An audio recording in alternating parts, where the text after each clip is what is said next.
حیا، دوسری چیز کیا ہے؟ خوشبو لگانا، تیسری چیز مسواک کرنا، اور چوتھی چیز نکاح۔ رسول کریم نے بھی فرمایا ان نکاح من سنتی، پھر فرمایا فمن راغب عن سنتی فلیس منی، لوگوں نکاح میری سنت ہے، اور جو بندہ بھی میری سنت سے اعراض کرتا ہے وہ ہم میں سے نہیں ہے۔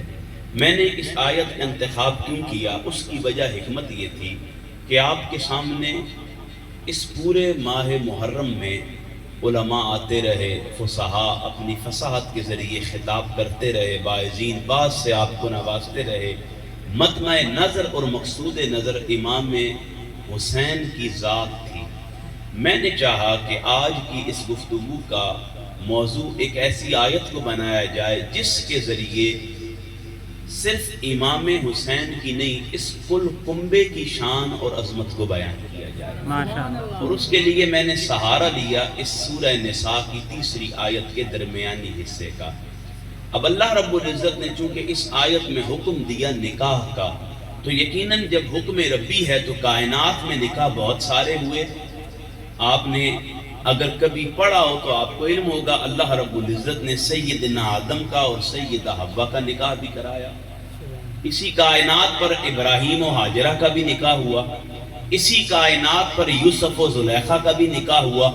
نکاح ہوتے رہے، لیکن رب ذوالجلال کی عادت ہے وہ جب کسی حکم کا ذکر کرتا ہے اس حکم کو تخصیص عطا کرتا ہے، یعنی جب بھی وہ حکم آئے گا اس حکم پر کوئی ایسا وجود جو اس کی عملی تصویر بن رہا ہوگا، رب اس کا بھی ذکر اس کے ساتھ ہی کر رہا ہوگا۔ اب آپ دیکھیں قرآن میں نبوت کی بات آئی تو اس نے امام الانبیاء کی نبوت کا ذکر کیا، حالانکہ آدم سے عیسیٰ تلک 1.25 لاکھ کم و بیش نبی آئے ہیں، لیکن اس نے وصف نبوت میں آدم کی، نوح کی، ابراہیم کی، اسماعیل کی، یعقوب کی، یوسف کی، اسحاق کی، موسیٰ کی، عیسیٰ کی بات نہیں کی۔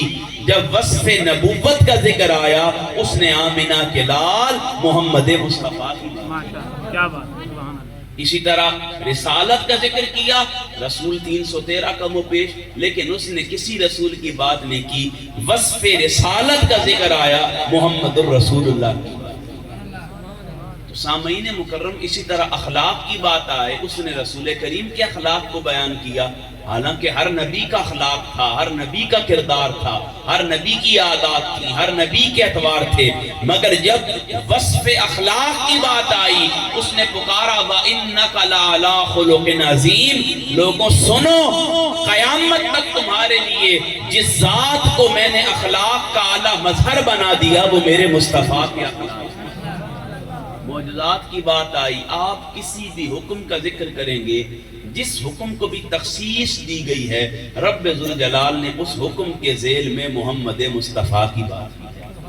اب یہاں کس کا حکم ہے؟ بولیں، نکاح کا۔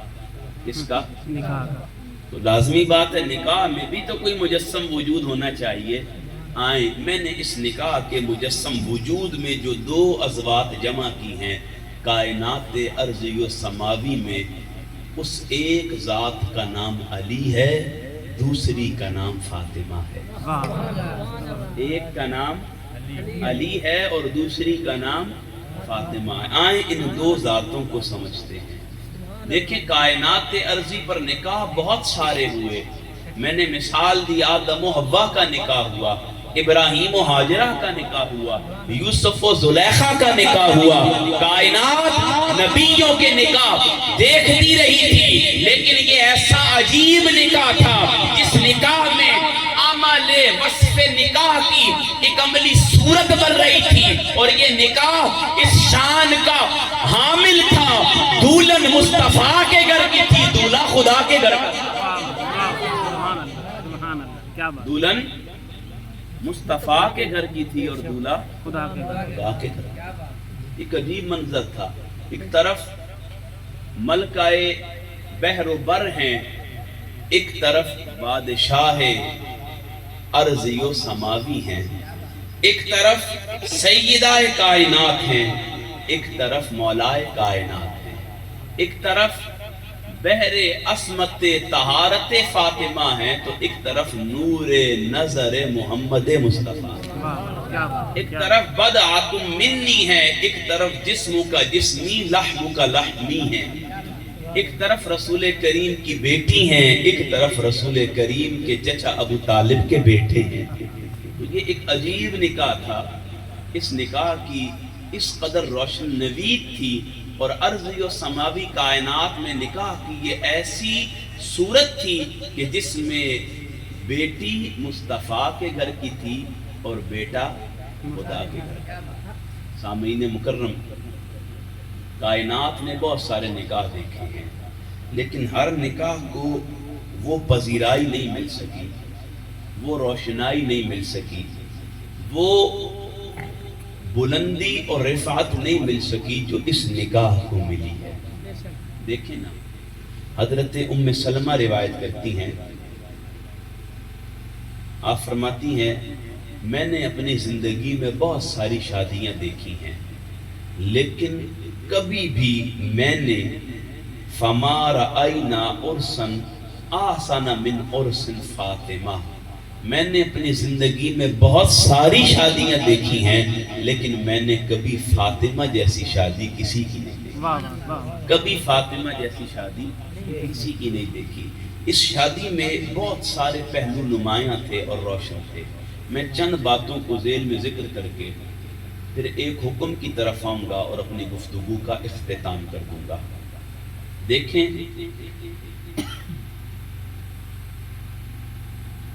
رسول کریم علیہ السلام نے اپنی بیٹی فاطمہ کو کائنات ارضی و سماوی کے لیے ایک رول ماڈل بنایا۔ اس کو آپ نے ادھر کر کے نہیں چلانا، اس کو اس طرف کر کے چلائیے گا، سمجھ لیجیے۔ اس شادی کو اللہ رب العزت کے محبوب رسول نے کائنات کے لیے رول ماڈل بنایا۔ دیکھیں،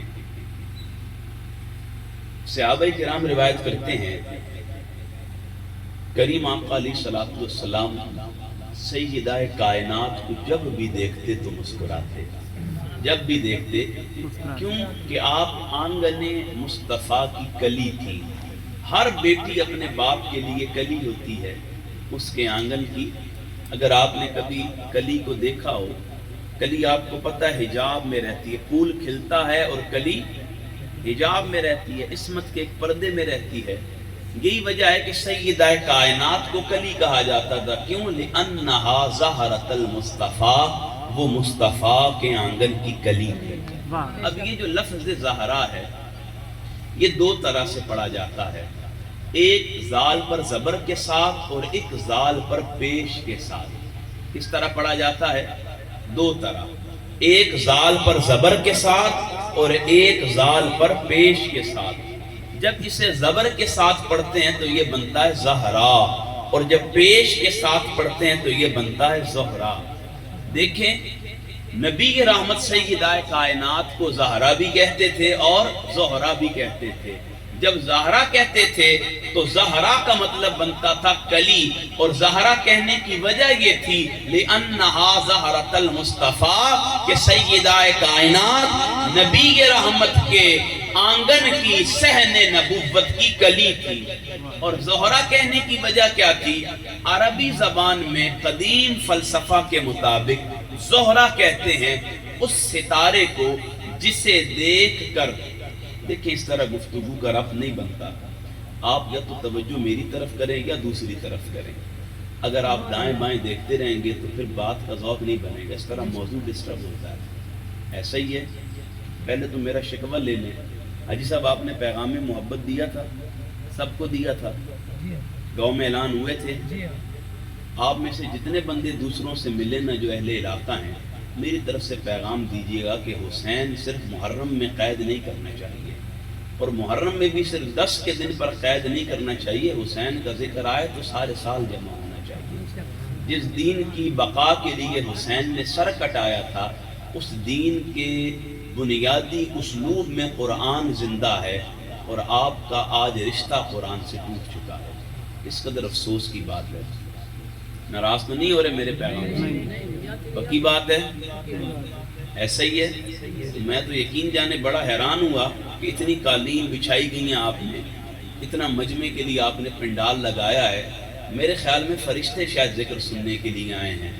آپ نے کسی مولانا سے روایت سنی ہوگی جہاں اللہ اور اس کے رسول کا ذکر ہوتا ہے ملائکہ وہاں جمع ہو جاتے ہیں۔ پھر آپ نے کہا ہوگا بخارا والوں کو تو بخار آتا ہے، ہم نے کیا کرنا ہے خود آ کے، جب اللہ کے فرشتے آ گئے ہیں تو ہماری کیا ضرورت؟ وہ اس کے فرشتے ہیں، اس کی مخلوق ہیں، وہ نور سے پیدا کیے گئے ہیں، جہاں نور آ جاتا ہے وہاں مٹی کے آنے کی کیا ضرورت ہے؟ آپ نے آپس میں بیٹھ کے مشاورت کی ہوگی چلو ہم آرام کرتے ہیں، نور سارا ذکر سن لیں گے۔ ایسا ہی ہے، ناراض تو نہیں ہو رہے آپ میری بات؟ تو یہ دیکھیں یہ ظلم اور زیادتی ہے۔ حاجی اللہ نواز صاحب نے کتنی محنت سے آپ کو یہاں دعوت دی ہے، تو آپ کا کام ہے، آپ سے میں نے کچھ نہیں لینا، آپ نے مجھے کچھ نہیں دینا، آپ کو صرف قرآن اور صاحب قرآن کا دین سنانے کے لیے ہم یہاں آئے ہیں، اور اس میں بھی ذوق اس قدر منقسم رہے تو میرے خیال میں بات کا مزہ نہیں آتا۔ دیکھیں نا، ایک ذات ہے سیدہ کائنات کی، ایک ذات ہے علی المرتضیٰ کی۔ سیدہ کائنات کون ہے؟ میں نے آپ کو بتایا سیدہ کائنات کا ایک لقب ہے زہرا، ایک لقب ہے زہرا۔ انہیں زہرا اس لیے کہا جاتا ہے کہ ہر بیٹی اپنے باپ کی کلی ہوتی ہے، اور سیدہ کائنات بھی کلی ہیں، لیکن وہ آنگن نبوت محمد مصطفیٰ کی کلی ہے۔ فرمایا گیا لِأَنَّهَا زَهْرَةَ الْمُصْطَفَى، سیدہ کائنات صحن مصطفیٰ کی کلی ہیں، اور آپ کو زہرا کہا گیا۔ زہرا کیوں کہا گیا؟ وجہ یہ تھی قدیم یونانی فلسفہ میں جب بحری جہاز سمندر پر چلتے تھے اور وہ اپنا راستہ بھول جاتے تھے، اپنی منزل سے بھٹک جاتے تھے، اپنے راستے سے دور ہو جاتے تھے، انہیں اب کوئی نشان نظر نہیں آتا تھا، دائیں دیکھیں پانی، بائیں دیکھیں پانی، آگے پیچھے پانی ہی پانی ہے، اب انہیں منزل نظر نہیں آ رہی۔ پھر وہ کیا کرتے تھے؟ آسمان پر ایک چمکتے ہوئے ستارے کو دیکھتے تھے، ایک چمکتے ہوئے ستارے کو دیکھتے تھے۔ عربی زبان میں اس ستارے کو زہرا کہتے ہیں، یعنی وہ ستارہ اتنا روشن ہوتا تھا کہ اس ستارے کو دیکھ کر بھٹکے ہوئے بحری جہاز کے مسافر اپنی منزل کا تعین کر لیتے تھے، اس لیے اسے زہرا ستارہ کہا جاتا تھا، جو بھٹکے ہوئوں کو منزل دکھاتا تھا، بھولے ہوئوں کو راہ منزل عطا کرتا تھا۔ اسی لیے سیدہ کائنات کو زہرا کہا گیا، یعنی ایسا ستارہ جسے دیکھ کر بے ایمانوں کو ایمان کا راستہ مل جاتا ہے، بھٹکے ہوئوں کو راہ ہدایت مل جاتی ہے، بے دینوں کو دین مل جاتا ہے، بے ایمانوں کو فاطمہ کی برکت سے ایمان مل جاتا ہے۔ سامعین مکرم، یہ وہ ذات مقدس ہے جسے زہرا بھی کہا گیا، زہرا بھی کہا گیا۔ سامعین مکرم، ام سلمہ فرماتی تھی کہ میں نے کائنات میں بہت ساری شادیاں دیکھی ہیں، لیکن فَمَا رَأَيْنَا عُرْسًا أَحْسَنَ مِنْ عُرْسِ فاطمہ، لیکن میں نے اپنی زندگی میں فاطمہ کی شادی جیسی کوئی شادی نہیں۔ صحابی عرض کرتے ہیں کہ رات کا وقت تھا، رسول کریم علیہ السلام اپنے حجرہ مبارکہ سے باہر نکلے، آپ کا چہرہ چاند کی طرح روشن تھا۔ صحابہ فرماتے ہیں کہ جب بھی حضور علیہ السلام اپنے حجرے سے باہر نکلتے، آپ کے چہرے سے نور کی شعائیں نکلتی تھی، نور کی شعائیں نکلتی تھی۔ اور اما عائشہ بھی فرماتی ہے کہ میری کھوئی ہوئی کوئی چیز گم جاتی، مصطفیٰ کریم مسکراتے، نور ظاہر ہوتا، میں اپنے گھر میں گمی ہوئی اپنی سوئی بھی تلاش کر لیا کرتی۔ صحابی عرض کرتے ہیں کہ ہم نے رسول کریم علیہ السلام کو دیکھا اس حالت میں کہ آپ کے چہرے سے نور روشن تھا، اور نور کی کیفیت کیا تھی؟ صحابہ فرماتے ہیں کان یخرج نورا من وجہہ یغطی علی نور القمر، جب مصطفیٰ کریم مسکراتے ہم مصطفیٰ کریم کے چہرے سے نکلتا نور دیکھتے، نور کی شعائیں دیکھتے، نور کی لاٹیں دیکھتے، ایک طرف ہم چہرہ مصطفیٰ سے نکلنے والا نور دیکھتے، پھر 14ویں کے چاند کو دیکھتے۔ جب 14ویں کے چاند کو دیکھتے، اس کی روشنی کو، روشنی کی کرنوں کو، اس کی رانائی کو، نگہت کو، نور کو دیکھتے، پھر چہرہ مصطفیٰ کو دیکھتے۔ جب چہرہ مصطفیٰ کو دیکھتے، 14ویں کا چاند بھی ہمیں ماند نظر آتا، اس کا حسن بھی ہمیں بے نور نظر آتا چہرہ مصطفیٰ کے نور کے سامنے۔ صحابہ فرماتے ہیں رسول کریم نکلے، آپ کے چہرے پر نور کے آثار تھے۔ ہم نے عرض کی ما آذن نور یا رسول اللہ، یہ نور کس وجہ سے ہے؟ کریم آقا نے فرمایا آج اللہ رب العزت نے عرش پر میری بیٹی سیدہ کائنات کی شادی کا اہتمام کیا ہے، میری لخت جگر کی شادی کا اہتمام کیا ہے، اور حالت یہ ہے کہ رب ذوالجلال نے رضوان کو حکم دیا ہے کہ اے رضوان ایک خاص قسم کی نعمت نچھاور کرو۔ رضوان نے نعمت کو نچھاور کرنا شروع کیا۔ جب وہ نعمت نچھاور کرنا شروع کی، حدیث کے لفظ ہیں فن سارت سقاقا ورقاقا لمحبین اہل البیت فناصارت۔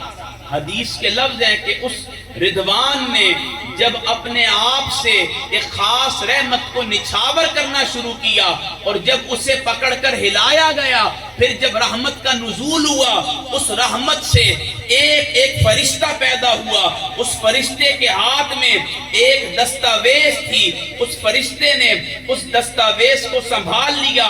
اب قیامت کے دن تک وہ دستاویز اس فرشتے کے ہاتھ میں رہے گی، اور محشر کا میدان لگ جائے گا، حشر کی گرمی ہوگی، ہر امتی پریشان ہوگا، سوا نیزے پر سورج ہوگا، امتی کان کی لو تک پسینے میں ڈوبا ہوا ہوگا۔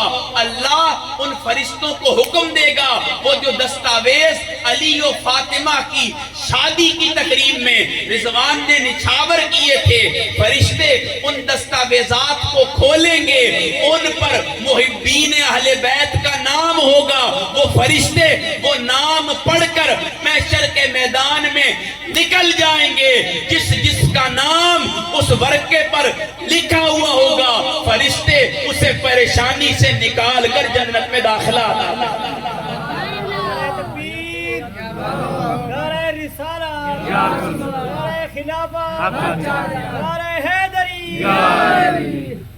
جہاں اس درخت نے موتی نچھاور کیے، یاقوت نچھاور کیے، مرجان نچھاور کیے، وہاں یہ خاص دستاویز بھی نچھاور کیے۔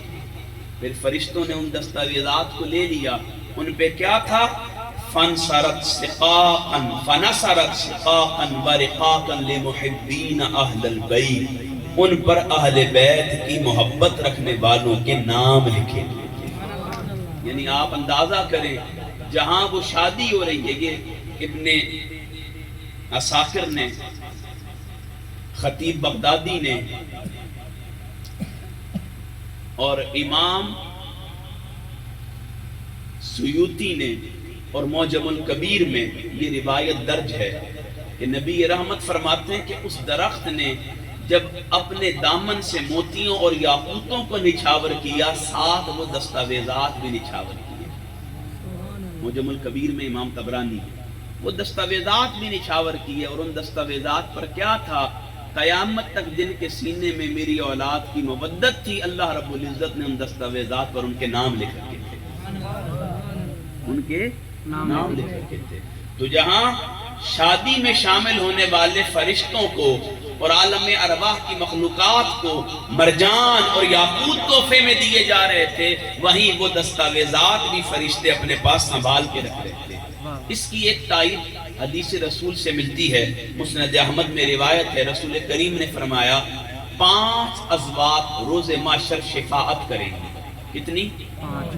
سب سے پہلے قرآن سفارش کرے گا، پھر نبی سفارش کریں گے، پھر امانت دار سفارش کریں گے، پھر رشتہ دار ایک دوسرے کے حق میں سفارش کریں گے، پھر میری اہل بیت سفارش کریں گے۔ کتنی؟ 5 ذاتیں سفارش کریں گی: قرآن، نبی، رشتہ دار، امانت دار اور میری اہل بیت۔ قیامت کا منظر کیا ہوگا، کیفیت کیا ہوگی، حالت کیا ہوگی؟ سوا نیزے پر سورج ہوگا، امتی پریشان ہوں گے، ہر بندہ اپنے گناہوں کے بوجھ تلے دبا ہوا ہوگا، کوئی کسی کو پوچھنے والا نہیں ہوگا۔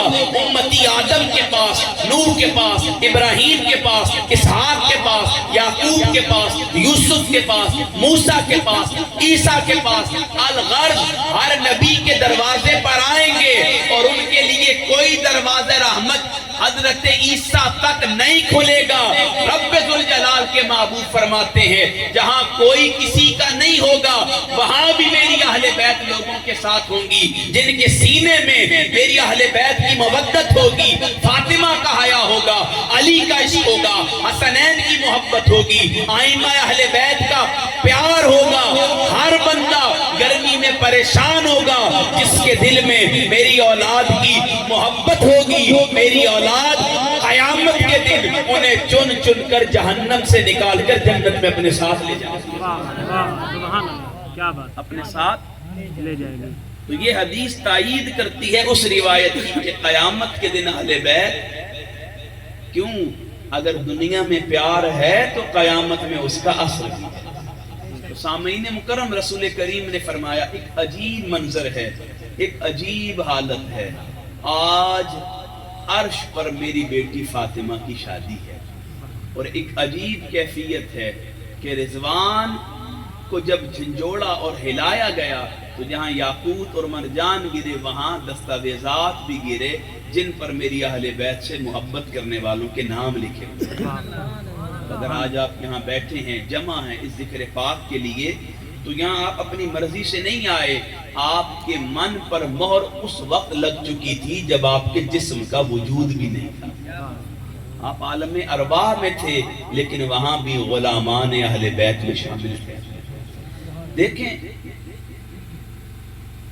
سیدنا ابو بکر الصدیق نے، سیدنا عمر فاروق نے، انصار کے اور اصحاب نے بھی سیدہ کائنات کے لیے پیغام نکاح بھیجا، لیکن رسول کریم کے پاس جب بھی کوئی آتا کریم آقا خاموش رہتے۔ حضرت عثمان ذو النورین اور انصار کے چند صحابہ نے علی المرتضیٰ کی بارگاہ میں اصرار کیا کہ اے علی، ہمیں لگتا ہے کہ رسول کریم آپ کا انتظار کر رہے ہیں، ہمیں لگتا ہے کہ رسول کریم آپ جائیں، ہمیں یقین ہے کہ آپ جائیں گے، رسول کریم آپ کا سیدہ کائنات سے نکاح پڑھا دیں گے، آپ کا اور فاطمہ کا عقد طے پا جائے گا۔ حضرت علی ٹالتے رہے۔ جب حضرت عثمان نے بہت زور دیا تو حضرت علی عرض کرتے ہیں واللہ لا املک شیئا، اے عثمان خدا کی عزت کی قسم میرے پاس تو کچھ بھی نہیں ہے، میں کس شے کے بس پیغام نکاح بھیجوں، میرے پاس تو کچھ بھی نہیں ہے۔ اب یہاں پر ایک بات سمجھنے سے تعلق رکھتی ہے، بعض لوگوں کو مغالطہ ہوا، یار لوگوں نے کہنا شروع کر دیا اور کچھ لوگ بدبختی میں اس حد تک آگے چلے گئے، انہوں نے یہ جملہ کہنا شروع کر دیا، دیکھو ابو بکر الصدیق ساری عمر نبوت کو کھلاتے رہے اور علی ساری عمر نبوت سے کھاتے رہے۔ یعنی بدبختی کی کیسی انتہا ہے اور اہل بیت کا کیسا بغض ہے لوگوں کے سینوں میں کہ وہ علی المرتضیٰ کی شان میں کیسی تنقید کرتے ہیں اور کس قدر کمظرفی کا ثبوت دیتے ہیں اور کہتے ہیں دیکھو علی تو ساری عمر نبوت سے کھاتے رہے اور ابو بکر نبوت کو کھلاتے رہے۔ ارے نادانو سنو، تم کہتے ہو علی کھاتے رہے، علی کیا ساری کائنات جس در کا کھاتی ہے وہ در میرے مصطفیٰ کا ہے۔ لیکن بات یہاں یہ نہیں ہے کہ جو مولا علی نے جملہ فرمایا نا واللہ لا املک شیئا، خدا کی عزت کی قسم میرے پاس کچھ نہیں ہے، یہ جو فقر کا ذکر کیا ہے یہ فقر اضطراری نہیں تھا، یہ فقر اختیاری تھا، یہ فقر اختیاری تھا۔ یعنی علی المرتضیٰ فقیر نہیں تھے بلکہ انہوں نے فقر کو اختیار کیا ہوا تھا۔ آپ تصور کریں، سیر کی تمام کتابوں میں یہ واقعہ درج ہے، آپ کوئی سیرت کی کتاب اٹھا لیں، عہد رسالت مآب کا آغاز ہے، نبی رحمت جب اعلان رسالت کرتے ہیں، سیدنا ابو طالب رسول کریم علیہ السلام کے لیے دعوت کا اہتمام کرتے ہیں۔ کس کا؟ دعوت کا۔ 3 دن تک آپ اپنے رشتہ داروں کو جمع کرتے ہیں اور 40 افراد بیٹھ کر کھانا کھاتے ہیں۔ تھوڑا پیچھے چلے جائیں تو جب رسول کریم کی ولادت ہوئی تو سیدنا عبد المطلب نے اونٹ ذبح کیے اور بکریاں ذبح کی۔ 3 دن تک مکے میں آپ نے اونٹ اور بکریاں ذبح کی۔ آپ تصور کر سکتے ہیں جن کا دادا اس شان کا حامل ہو کہ پوتا محمد اس دنیا میں تشریف لے کر آئے، وہ 3 دنوں تک لوگوں کو بکریاں اور اونٹ کھلائیں، اور آپ کہیں کہ علی جو تھے وہ فقیر تھے؟ نہیں، علی نے فقر اختیار کیا تھا۔ اس کی وجہ یہ تھی کہ محمد الرسول اللہ صلی اللہ تعالی علیہ وآلہ وسلم نے بھی فقر کو اختیار کیا تھا، سب کچھ چھوڑ دیا تھا۔ کیوں کر اور کیسے ممکن تھا کہ مصطفیٰ کریم کھجور کی چھال پر سوئیں اور علی پلنگ پر سوئے؟ علی اس بات کو گوارا نہیں کر سکتے تھے، اس لیے علی کے پاس جو کچھ آتا علی ایک لمحے کے تأمل کے بغیر سب کچھ راہ خدا میں قربان کر دیا، اپنے دامن میں کچھ بھی نہیں رکھتے تھے۔ تو آپ نے حضرت عثمان سے فرمایا، اے عثمان، آپ تو جانتے ہیں کہ علی اپنے پاس کچھ نہیں رکھتا، جو آتا ہے تقسیم کر دیتا ہے۔ تو حضرت عثمان نے ایک جملہ کہا، آپ نے فرمایا اذهبوا الى رسول اللہ فإنه يحبه، اے علی آپ اللہ کے رسول کے پاس جائیے، یقیناً اللہ کے رسول آپ سے محبت کرتے ہیں۔ پھر علی المرتضیٰ رسول کریم علیہ السلام کی بارگاہ کی طرف لوٹے اور حضور علیہ السلام کی بارگاہ میں جا کر خاموش رہے۔ اتنی دیر خاموش رہے کہ جب تک مصطفیٰ کریم نے کلام نہیں فرمایا۔ حضور فرماتے ہیں علی بتا، ما حاجت، تو کون سی حاجت اپنے من میں لے کر آیا ہے؟ کیا تیری چاہت ہے کہ تیرا فاطمہ سے نکاح کر دیا جائے؟ سن، تو اپنے من میں یہ چاہت لے کر آیا ہے، ادھر تو آیا، ادھر جبرائیل میرے پاس حاضر ہوا اور عرض کرنے لگا ان اللہ زوج علی بفاطمہ، اے اللہ کے رسول مبارک ہو، اللہ نے عرش پر علی سے فاطمہ کا نکاح کر دیا ہے، اب آپ زمین والوں کے سامنے علی کا فاطمہ سے نکاح کر دیا۔ عجیب منظر تھا، کائنات ورطہ حیرت میں تھی، مخلوقات ورطہ حیرت میں تھی، اس زمین و آسمان کی مخلوقات نے، ارضی و سماوی کائنات نے، پست و بالا کی مخلوقات نے نکاح بہت سارے دیکھے تھے، یہ عجیب نکاح تھا۔ اس کائنات نے حوا و آدم کا نکاح دیکھا تھا، ابراہیم و ہاجرہ کا نکاح دیکھا تھا، یوسف و زلیخا کا نکاح دیکھا تھا، مگر یہ عجیب نکاح تھا، پہلے عرش پر ہو رہا تھا، بعد میں فرش پر ہو رہا تھا۔ پہلے عرش پر ہو رہا تھا، بعد میں فرش پر ہو رہا تھا۔ تو سامعین مکرم، اللہ کے رسول نے فرمایا علی جو تو اپنے من میں لے کر آیا ہے وہ وہاں قبول ہو چکی ہے، اور اللہ نے عرش پر نکاح پڑھا دیا ہے، اب فرش والوں کو حکم دیا ہے کہ میں بھی تیرا نکاح فاطمہ سے۔ یہاں ایک بڑی دلچسپ بات ہے، رسول کریم نے صرف نکاح نہیں پڑھایا بلکہ پہلے اپنی بیٹی کے پاس چل کر گئے، اپنی بیٹی کے پاس چل کر گئے، حالانکہ نکاح ہو چکا ہے، اب حکم ہے زمین پر کریں، لیکن نہیں، رسول کریم پہلے اپنی بیٹی کے پاس گئے، اور کریم آقا علیہ السلام نے اپنی بیٹی فاطمہ کے سامنے علی کے اوصاف گنوانا شروع کیے، علی کے وصف بتانا شروع کیے، علی کی شان بتانا شروع کی۔ کیسا منظر ہوگا کہ نبی امتی کی شان بتا رہا ہے، نبی امتی کی شان بتا رہا ہے، اور باپ بیٹی کے سامنے داماد کا ذکر خیر کر رہا ہے۔ انداز کیا تھا؟ رسول کریم علیہ السلام سیدہ کائنات کے پاس آئے، فرمایا بیٹی آپ کے نکاح کے لیے میں نے جسے پسند کیا ہے وہ اس شان کا حامل ہے، اقدمہم سلمن، وہ کائنات ارضی پر سب سے پہلا مسلمان ہے، سب سے پہلا، جن کا ذوق ہے وہ بات سمجھیں گے، وہ سب سے پہلا یعنی کائنات میں جب کوئی میرا ممد و معاون نہیں تھا، کوئی میرا کلمہ پڑھنے والا نہیں تھا، ہر بندہ میری جان کا دشمن تھا۔ اے میری بیٹی فاطمہ سن، جب سارے میری جان کے در پہ تھے، اس وقت بھی جو تیرے بابا کا پہلا محافظ تھا وہ علی تھا۔ وہ میں نے اس سے تیرا عقد طے کرنے کی بات کی ہے، اقدمہم سلمن، جو سب سے پہلا مسلمان۔ پھر فرمایا اعظمہم حلمن، بیٹی تدبر میں، تفکر میں، حلم میں، بردباری میں وہ سب سے بڑھ کر ہے، حلیم ہے۔ یعنی یہ اس کے وصف اور کردار کی صفت کی بات ہو رہی ہے کہ بیٹی نکاح اس سے کر رہا ہوں جو سب سے بڑا حلیم ہے، جو سب سے بڑا مدبر ہے، مفکر ہے۔ آپ اندازہ کریں، رسول اعظم علی المرتضیٰ کا ذکر کر رہے ہیں اور انداز کتنا دل نشین ہے، فرما رہا اعظمہم حلمن، بیٹی فاطمہ اس کا حلم سب سے بڑا ہے۔ رسول اعظم حلم اعظم میں علی کا ذکر کر رہے ہیں۔ پھر فرمایا اکثرہم علمن، بیٹی علم میں وہ سب سے زیادہ کثرت رکھنے والا ہے، علم میں کوئی اس کا ہم پلہ و ثانی نہیں ہے۔ پھر یہاں ایک روایت وہ بڑی دلچسپ ہے کہ کریم آقا آگے بڑھتے گئے، فرمایا انا مدینۃ العلم و علی بابھا، بیٹی فاطمہ اس سے آپ کا نکاح کر رہا ہوں جو اس شان کا حامل ہے کہ میں علم نبوت کا شہر ہوں اور وہ اس کا دروازہ ہے۔ پھر فرمایا انا دار الحکمہ و علی بابھا، انا دار الفقہ و علی بابھا، انا مدینۃ الجنہ و علی بابھا۔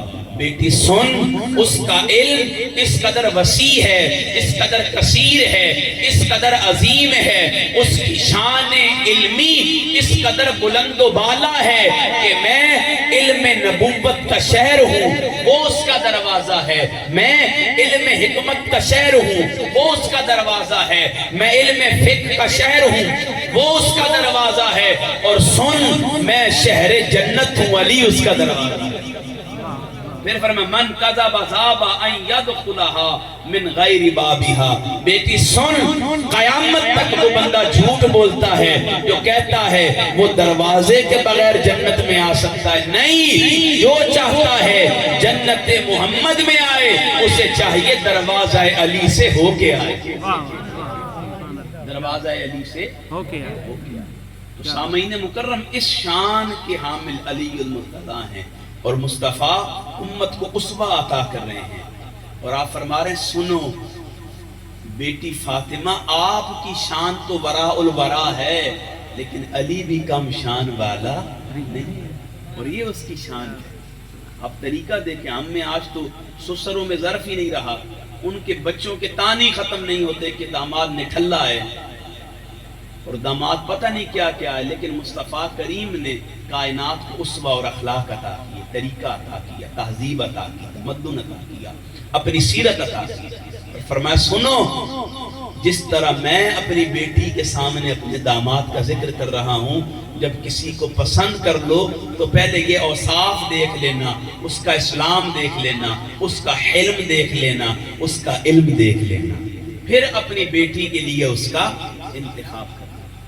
سامعین مکرم، جب یہ نکاح ہو گیا علی و فاطمہ کا، اللہ رب العزت نے مرج البحرین کے مصداق مناتے ہوئے یخرج منہما اللؤلؤ والمرجان، حسن اور حسین بھی عطا کیے، پھر انہیں اپنی بارگاہ سے نام بھی عطا کیا۔ مولا علی فرماتے ہیں جب حسن پیدا ہوئے تو میں نے اپنے چچا کے نام پر نام حمزہ رکھا اور حسین کا نام جعفر رکھا۔ رسول کریم میرے پاس آئے اور فرمانے لگے اے علی سن، یہ بچے زمینی نہیں ہیں، ان کے نام بھی زمینی نہیں ہیں، یہ آسمانی ہیں، ان کے نام بھی آسمانی ہیں۔ سن، حمزہ کا نام حسن ہے، جعفر کا نام حسین ہے۔ نام بھی رسول کریم نے اللہ کے حکم سے انہیں عطا کیا۔ جب نام مل گئے، شادی ہو گئی، سارے معاملات طے پا گئے، تو رسول کریم نے اپنی بارگاہ سے ایک خاص محبتانہ نکتہ پیش کیا. اس پر میں نے اپنی گفتگو کو ختم کرنا ہے اور اس موضوع کو سمیٹ لینا ہے. دیکھیں یہ حدیث سمت النجوم الاوالی سیرت کی کتاب ہے، اس میں موجود ہے. بعض لوگوں نے اس پر ذوق کا فتویٰ بھی لگایا، لیکن چلیں فضائل کے باب میں چونکہ ہم حدیث سے قبول کر لیتے ہیں تو میں جسٹ فضائل کے باب میں اس حدیث کو بیان کرتا ہوں. اور میرا یقین کامل ہے آج تک آپ نے یہ ذکر نہیں سنا ہوگا. کائنات میں یہ نکاح بھی انوکھا تھا، اور اس نکاح کی صورت میں جو اللہ رب العزت نے عطا کیے وہ پھول بھی انوکھے تھے. رسول کریم علی المرتضیٰ کے پاس آئے اور فرمانے لگے اوتیت ثلاثا لم یؤت احد، اے علی اللہ نے تجھے 3 ایسی چیزیں عطا کی ہیں جو مجھے بھی عطا نہیں. آپ کا ذوق ہے، سننا چاہتے ہیں؟ سبحان اللہ. وہ کون سی 3 چیزیں ہیں؟ فرمایا علی تجھے رب نے ایسی 3 چیزیں عطا کی ہیں جو مجھے بھی عطا نہیں. وہ کون سی 3 چیزیں سنیں. رسول کریم فرماتے ہیں اوتیت سحرا ولم اوت سحرا مثلہ، اے علی خدا نے تجھے ایسا سسرال عطا کیا ہے جو مجھ محمد کے حصے میں بھی نہیں ہے. تجھے ایسا سسرال عطا کیا ہے جو مجھ محمد کے حصے میں بھی نہیں آیا. کسی کا ایسا سسر نہیں ہے جو سسر امام الانبیاء، کسی کا ایسا سسر نہیں ہے جو سسر محمد مصطفیٰ، کسی کا ایسا سسر نہیں ہے جو سسر آمنہ کا لال ہو. علی خدا نے جو تجھے سسرال عطا کیا ہے کائنات میں وہ سسرال کسی اور کے حصے میں، حتیٰ کہ وہ سسرال اللہ نے مجھے بھی عطا نہیں. پھر فرمایا سن اوتیت زوجن زوجتن صدیقتن مثلہ ابنتی، فرمایا اے علی خدا نے تجھے ایسی زوجہ عطا کی ہے جو زوجہ مجھے بھی عطا، یعنی خدا نے تجھے میری بیٹی عطا کی ہے. اب کائنات میں مجھ جیسا تو کوئی بھی نہیں، تو رب ذوالجلال نے اپنی بارگاہ سے تجھے جو زوجہ صدیقہ عطا کی ہے مجھے بھی ایسی زوجہ عطا نہیں کی. میرے حصے میں ایسی زوجہ نہیں آئی جس کا باپ اس شان کا حامل ہو جو رب نے شان مجھے عطا کیا. پھر رسول کریم نے فرمایا سن اے علی اوتیت الحسن والحسین من صلبکا لم اوت من صلبی، اللہ نے تجھے تیری صلب میں وہ حسن اور حسین عطا کیے ہیں جو مجھے میری صلب میں براہ راست عطا نہیں.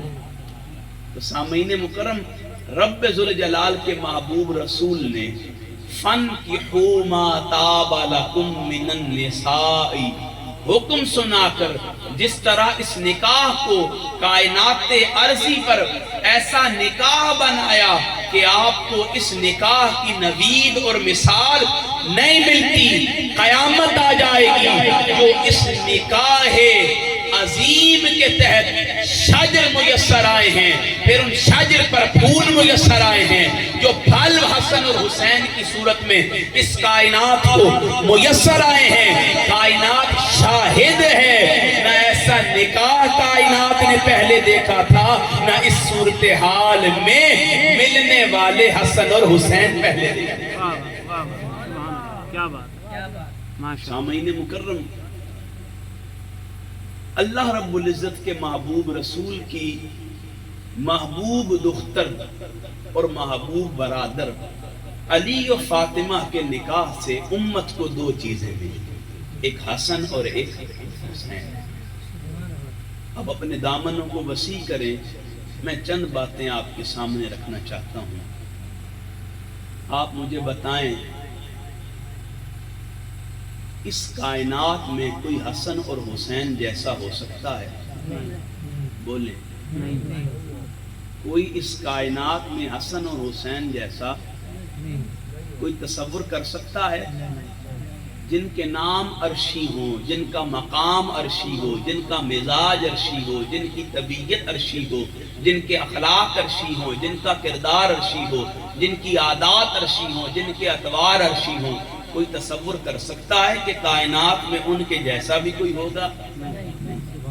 ان کی مثل کائنات میں کوئی ہو نہیں سکتا۔ کیوں؟ کہ وہ اس نکاح کے ضمن میں اس امت کو عطا کیے گئے ہیں جس نکاح جیسا بھی کائنات میں کوئی نکاح۔ آپ حالت مراقبہ میں جائیں، تصور کر لیں کہ کوئی نکاح ایسا ہو سکتا ہے؟ کوئی نکاح ایسا نہیں ہے جو نکاح علی و فاطمہ کا ہے۔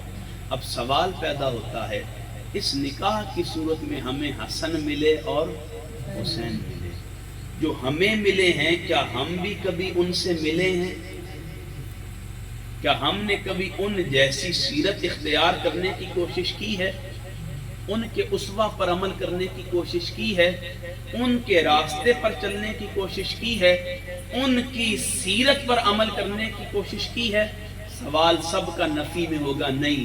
ہم نے عمریں گزار دی ہیں لیکن کبھی حسن اور حسین کی سیرت پر چل کر نہیں۔ ابھی علی بھائی آ رہے تھے، انہوں نے مجھے حکم دیا آپ نے مصائب بھی تھوڑے سے سنانے ہیں۔ کیا مصائب سنائیں؟ اس امت کو کیا بتائیں کہ اس امت نے حسن کے ساتھ کیا کیا؟ امام حسن مجتبیٰ کو 3 مرتبہ زہر دیا گیا۔ کتنی مرتبہ؟ 3۔ امام حسین فرماتے ہیں جب تیسری مرتبہ زہر دیا گیا، میں اپنے بھائی کو دیکھتا تھا، جب وہ سانس لیتا تھا اس کے منہ سے خون نکلتا تھا، اور اس حسن کے منہ سے جب خون نکلتا اس خون پہ ان کے جگر کے ٹکڑے بھی نکلا کرتے تھے۔ لوگوں، یہ علی کا بیٹا ہے، فاطمہ کا لخت جگر ہے، یہ وہ سردار ہے، قیامت تک ہر سردار کی سرداری سلب ہو سکتی ہے، ختم ہو سکتی ہے، مٹ ہو سکتی ہے، لیکن حسن وہ سردار ہے۔ نبی رحمت نے فرمایا تھا یہ میرا بیٹا حسن مجھ سے ہے اور یہ سردار ہے، رب اس کی برکت سے امت کے 2 گروہوں میں صلح کرائے گا۔ وہی حسن تھا جس کے سبب امت میں صلح ہوئی۔ نبی کا بیٹا حسن جو سردار تھا، لیکن امت کا اس کے ساتھ رویہ اور عمل کیا تھا؟ 3 مرتبہ اس حسن کو زہر دیا گیا۔ کتنی مرتبہ؟ 3۔ ایک مرتبہ کسی کو زہر دیا جائے اس کی حالت غیر ہو جاتی ہے۔ ایک یہودیہ نے رسول کریم کے لیے گوشت پکایا، اس گوشت میں زہر ملایا، جتنے صحابہ نے وہ گوشت کھایا سارے کے سارے شہید ہو گئے۔ مصطفیٰ کریم نے وہ گوشت کھایا اور اس گوشت نے کلام کیا کہ آقا مجھ میں زہر ہے۔ حضور فرماتے ہیں آخر وقت تک اس کی تکلیف مجھے جگر میں محسوس ہوتی رہی۔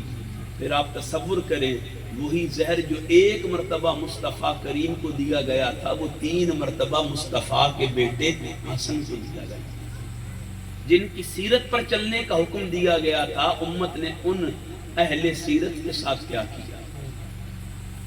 امام حسین کا ظرف دیکھیں، بھائی اپنی گود میں دم توڑ رہا ہے، اور حالت یہ ہے جب آپ سانس لیتے خون باہر آتا ہے، خون میں گوشت بھی باہر آتا ہے۔ پھر وہی حسین تھے، امت نے اس حسین کے ساتھ کیا کیا آپ اور میں تصور نہیں کر سکتے۔ میں نے ذکر اہل بیت کے اس وسیع موضوع میں مسائل بھی بیان کیے تھے۔ لوگوں یہ سب ایک طرف ہے، میں اکثر کہتا ہوں گھوڑے کا ایک سم 65 کلو کا ہوتا ہے۔ کتنے کلو کا؟ 65 کلو کا۔ آپ ادھر لیٹے نا، میں آپ کے سر میں 5 کلو کا پتھر مارتا ہوں، جب وہ پتھر اٹھاؤں گا آپ کے سر کا ملیدہ باہر نکلا ہوگا۔ اور حسین کا جب سر کاٹا گیا، گھوڑے کے 65 کلو کے سموں سے حسین کے جسم کو مارا گیا۔ اور عمر بن سعد کہتا تھا کہ میں نے حسین کی پشتیوں کے کچلنے کی آواز سنی ہے۔ لوگوں، یہ حسین ابن علی ہے، مصطفیٰ کریم جس کے بارے میں فرماتے تھے فاطمہ سن مجھے حسین کا رونا گوارا نہیں، مجھ سے میرے حسین کا رونا برداشت نہیں ہوتا، مجھ سے میرے حسین کا رویا جانا دیکھا نہیں جاتا۔ سامعین مکرم، بات اسی پر ختم کر دیتا ہوں۔ ہمیں حکم دیا گیا ان کی سیرت پر چلنے کا، ان کے اسوہ پر عمل کرنے کا، ان کی شخصیت کے مزاج اور معیار کو اختیار کرنے کا، ان کے وقار کے مطابق اپنے کردار کو سنوارنے کا۔ دیکھیں نا، حسین ابن علی نے اپنا سب کچھ اپنے نانا کے دین پر قربان کر دیا، اس دین مصطفی کی بقا کے لیے قربان کر دیا، اس دین پر نچھاور کر دیا، اپنے دامن میں کوئی شے بھی باقی نہیں رہنے دی، مگر آج امت ہے اسی حسین کے بچائے ہوئے دین کے ساتھ وفاداری کرنے کو تیار، اس حسین کی سیرت پر عمل کرنے کو تیار نہیں ہے۔ منہاج القرآن سیدی شیخ الاسلام پروفیسر ڈاکٹر محمد طاہر القادری کی یہ فکر آپ کو دیتی ہے، یہ سوچ آپ کو دیتی ہے، یہ معیار آپ کو دیتی ہے، یہ عقل اور شعور کا مزاج آپ کو دیتی ہے۔ لوگوں، کربلا صرف رلانے کا نام نہیں ہے، صرف مصائب سنانے کا نام نہیں ہے، صرف آنسو بہانے کا نام نہیں ہے، کربلا حسین کی انکار کا نام ہے، حسین کے کردار کا نام ہے، حسین کی عادات، اخلاق، اطوار، کردار کو اپنانے کا نام ہے، ظالم کے سامنے ڈٹ جانے کا نام ہے، باطلوں کے سامنے کلمہ اعلائے حق بلند کرنے کا نام ہے۔ آئیں یہ عہد کرتے ہیں ہم اپنا سب کچھ حسین کی سیرت پر قربان کر دیں گے، حسین کی فکر پر قربان کر دیں گے، حسین کے نظریے پر قربان کر دیں گے، اور حسین کے نام پر قربان کر دیں گے۔ ہم خود کو قربان کر دیں گے مگر حسین کے ساتھ کبھی بے وفائی نہیں۔ حسین کے ساتھ وفاداری کیا ہے؟ جس دین کی بقا کے لیے حسین نے سر کٹایا، اس دین کی بقا کے لیے کوشش کرنی ہے، اور حسین نے سر کٹایا تھا حالت نماز میں۔ ایسا ہی ہے، ایسا ہی ہے، بولے تو ہم نے سر نہیں کٹانا، صرف سر جھکانا ہے۔ ہم نے سر، علی بھائی میرے ایک شیخ طریقت ہیں محبتاً، وہ اکثر فرماتے ہیں بیٹا کربلا سنانا بڑی مشکل بات ہے، کوئی کسی کو کربلا سنا نہیں سکتا، چونکہ کربلا سنانے کے لیے جسم کربلا پہ ہونا چاہیے اور سر نیزے کی نوک پر ہونا چاہیے۔ تو میں آپ کو کربلا سنانے کا نہیں کہتا، کربلا سے وفا نبھانے کا کہتا ہوں۔ اور کربلا سے وفا کیا ہے؟ کربلا والے کے کردار سے وفاداری ہے۔ اللہ پاک ہمیں عمل کی توفیق عطا فرمائے۔ وآخر دعوایا ان الحمد للہ رب العالمین۔